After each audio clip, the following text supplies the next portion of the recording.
వెళ్ళినప్పుడు అక్కడ సరదాగా నా రూమ్లో నేను డ్యాన్స్ చేస్తుంటే నా కో స్టార్స్ ఆర్టిస్ట్ వాడే చిరంజీవి డ్యాన్స్ వేస్తాడు అని అంటే అవునా అని వాళ్ళందరూ చేయాలంటే అందులో సావిత్రి గారు ఉండేవారు, రోజారామణి, కవిత ఇలాంటి యాక్టర్లు అందరూ ఉండేవాళ్ళు, నరసింహరాజు ఇలాంటి వాళ్ళందరూ ఉన్నప్పుడు వర్షం పడుతుంది. ఒక పంచలో డ్యాన్స్ చేయాల్సి వచ్చింది.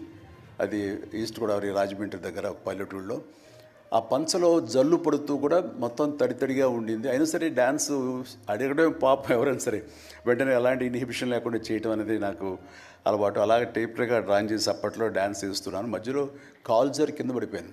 పడితే అది కింద పడిన తర్వాత ఆపకుండా వాళ్ళందరూ అయ్యో అన్నారు. అని సరే దాన్ని నాగిని డ్యాన్స్గా మార్చేసుకొని చేస్తే ఎక్కడ లేని అప్పలాస్ వచ్చేస్తుంది. సో అక్కడ చూసేటంటే ఒక కో డైరెక్టరు రాఘవేంద్రరావు గారి సారీ మన క్రాంతి కుమార్ గారికి చెప్పడం, ప్రాణం ఖరీదుల వాళ్ళు బుక్ చేసినప్పుడు